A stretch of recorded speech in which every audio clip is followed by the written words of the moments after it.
And to put into context the Prime Minister's visit to China as well as the SCO summit, we have with us Ambassador Sanjay Bhattacharya, former Secretary, Ministry of External Affairs. Ambassador Bhattacharya, thank you for being with us.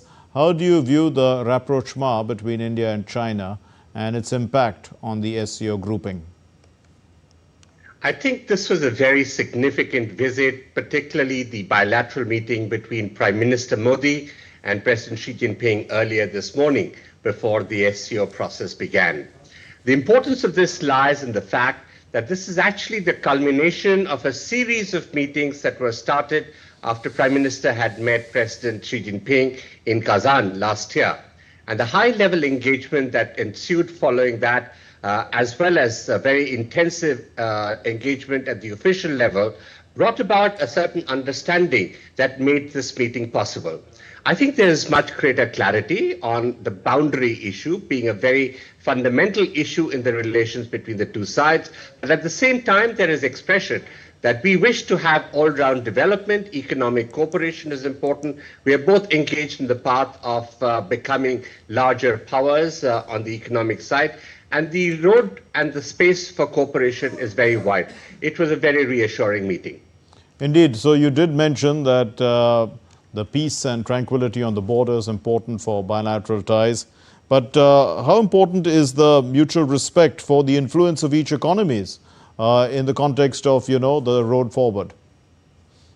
This will be an important testing stone because what we have found in recent times is that on the trade front, the expanse of imports from China have grown so significantly that there is a huge imbalance. Obviously, that is something that is not very sustainable for a very long period of time.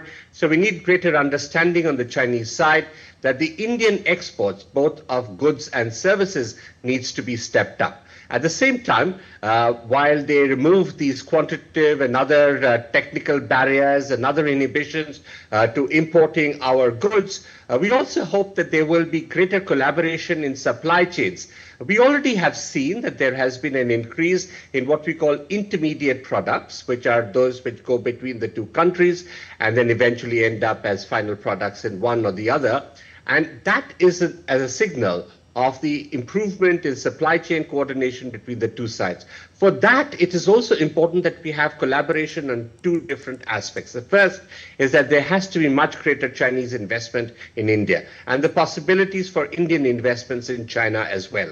And this has to be explored in a more expeditious basis because that is a basis for supply chains. The second is looking forward, and Prime Minister also mentioned about the Asian century and the multipolar world, the diversification. We also need to look at the future-oriented industry, research and development, innovation, so that we can have a truly dynamic economic structure in which the two sides cooperate. There will be competition, understandably, but we can manage that.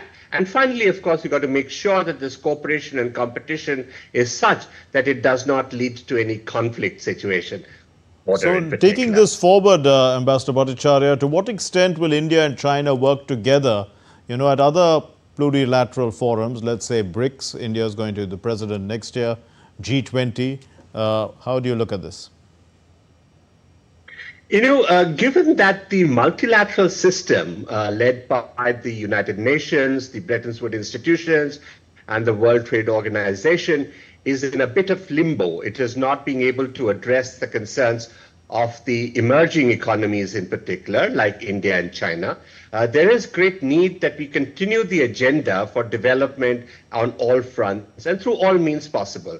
And so minilaterals like the BRICS, as you mentioned, or the SCO, or the G20, which is actually a combination of the G7 and the BRICS, plus a few other EMDCs, is something that is going to drive the multilateral agenda in terms of consensus building, in terms of looking at how new rules can be formulated for new activities, as well as correcting some of those old problems that we have come up for the past. And in this particular exercise, countries like India and China can be great collaborators in this endeavor as we go ahead.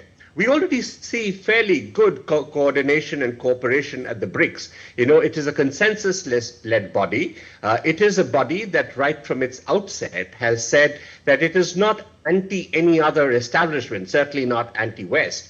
And so it is something, it's a grouping that actually works with. So it's a BRICS and format that it looks to see with the G7. And so that is the way ahead. And I think India and China, as the two largest economies in Asia, the second and the fourth globally, and India being the fastest growing economy, will have a very high level of responsibility, which I know that the two of them can discharge.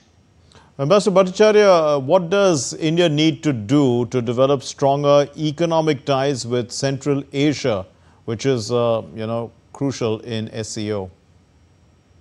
The first thing, of course, in this particular exercise will be connectivity, because a lot of the Central Asian traffic, particularly in terms of our economic exchanges, is hampered because of the absence of connectivity. There are a couple of links that we have been working on. The North-South corridor, which is through Chabahar and going up towards Central Asia and on towards Russia, in fact, would be one such way. There are other linkages that we've been working on, which can link up through, much more compact multimodal systems. Once that is overcome, the goodwill and the desire for cooperation is already there. And I think the kind of bonhomie that you saw a little earlier of the Prime Minister meeting with the leaders from the Central Asian republics is actually very deeply felt.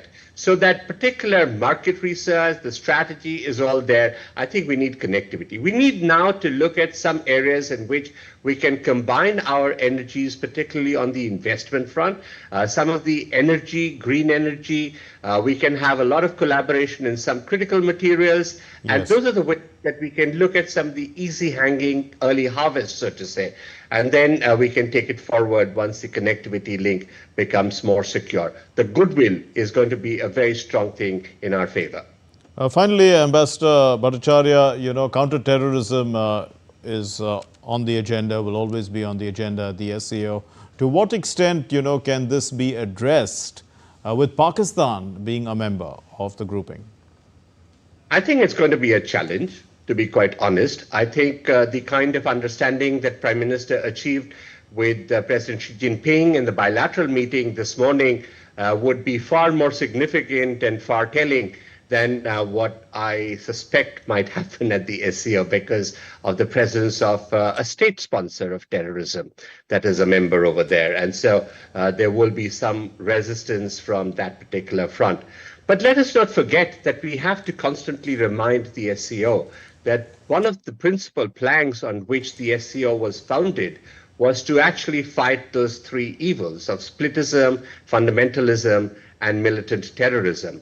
And that's something that has not escaped from the landscape even today after so many years of the formation of the SCO.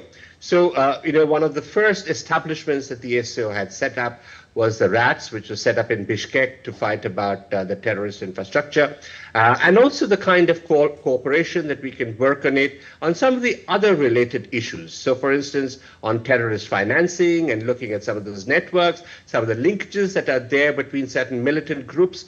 Those are the kinds of things that I think we will see much greater progress because of the coordination that we have with all the other partners. But on the question of whether we will actually get to see a direct reference to cross-border terrorism or the Pahalgam terrorist incident, which was launched from agencies and groups that are funded and supported by Pakistan, we shall have to wait and see. But that's going to be a challenging task. And if they've actually achieved it, my compliments to our diplomatic colleagues.